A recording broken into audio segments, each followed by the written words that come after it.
Wishing you a very happy new year. And we pray that as we approach 2023, that we all will be able to gather and push once again for your re-election as governor of Imo State. Amen. The abracadabra that we witnessed is still in the hands of the present administration as regards the resolution of the election petitions. Still leaves, I'm sure, legal luminaries aghast. They are taken aback by what became the pronouncement of the highest court in the Federal Republic of Nigeria. But we thank Almighty God that granted you with the courage and armor to bear the shock, the confusion it has thrown the whole of Imo State. And up till this moment, we have not been able to recover. Imo State is in turmoil. Imo State is on fire. But God Almighty will bring about peace. God Almighty will lead us properly into 2023 so that we can regain back the lost glory. The purpose of our visit is not to, on behalf of a person you do not know. It is definitely somebody you have worked very closely with, somebody that holds you in very high esteem, and somebody that almost said that, look, but for the fact that you want to go to Imo State, there would have been no need, and so on, because we would have resolved and discussed this issue clearly. But like I said earlier, Imo State is on fire, and venturing to any part of the southeast now without proper consultations, advice, and guidance will be on our own in doing so. So we decided to come to you to formally notify you of our intention to and seek your advice and guidance. You are the one in charge of the structures of Imo State. You are the key, the holder of the key into the state. There is no gainsaying that the Bola Mohammed report, you participated actively in the Ikurimadu report preparation, so there is no point delving into what the recommendations there are, because you know it better than all of us put together, and what influenced the recommendations of the Ikurimadu report. The Bala Mohammed report on its own has not been tendered before NEC. Or it has been submitted but not discussed and adopted by NEC. And that is a little bit of the handicap that we have there. But that notwithstanding, facts remains sacred. And the facts clearly show that two zones predominantly have not had a shot since the 1999 Fourth Republic ago at the presidency, and that is the southeast and the northeast. And going by the realities on the ground, what we have had as an official pronouncement is that both zones should be encouraged to run, and candidates can emerge from any part, though, of the country to be able to run. And it is with this that we haven't recognized that all the zones have eminently qualified persons, competent and capable of actually representing and taking up the challenges of the office of the President of the Federal Republic of Nigeria, including you, Your Excellency. We said, okay, Atiku carried the flag in 2019 we are clear that from the statistics, after removing the, again, abracadabra, which APC introduced, today Atiku would have been president of Nigeria. But then fate has had it the way it is. You are in pains over what transport they did to you. And so also is Atiku also in pains. So shall we deprive these people who legitimately were stripped of this thing? Yours is even more painful because you got sworn in, you are in office, and so on, and then they use judicial processes to deprive you. In his own case, he was not allowed to even come close at all. So we want to solicit your blessing. We want to solicit your guidance that you graciously help intimate the structures in Imo State that would like to pay a visit sometime during the last week of January to them.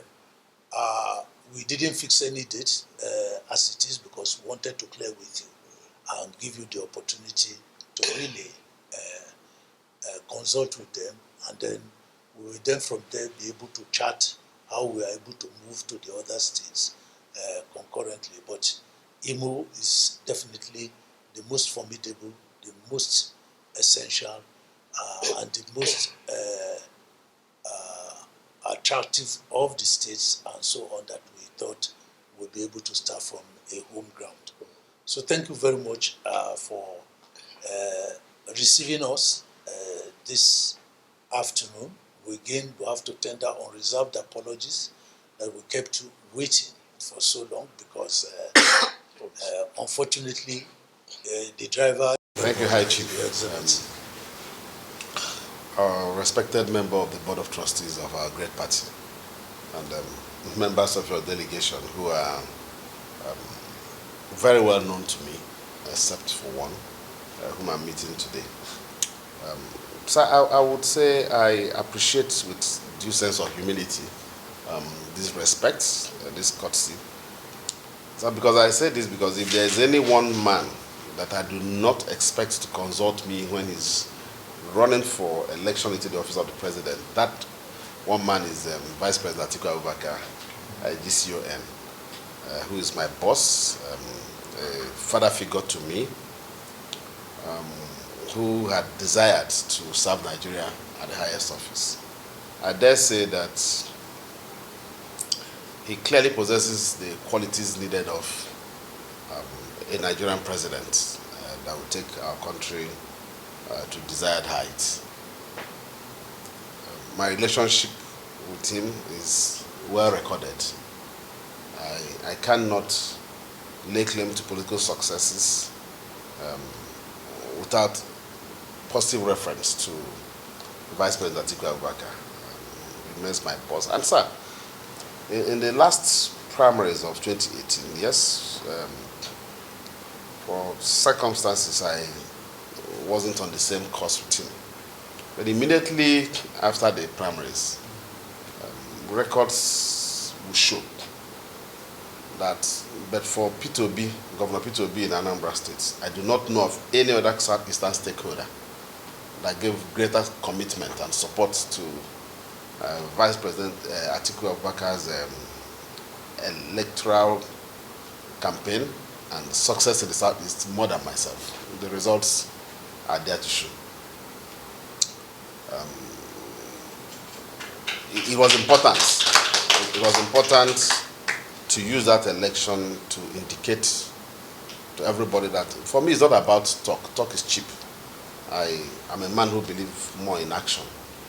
Once you pick the party tickets, I marketed it significantly alongside critical stakeholders in our state to become a household name in Imo.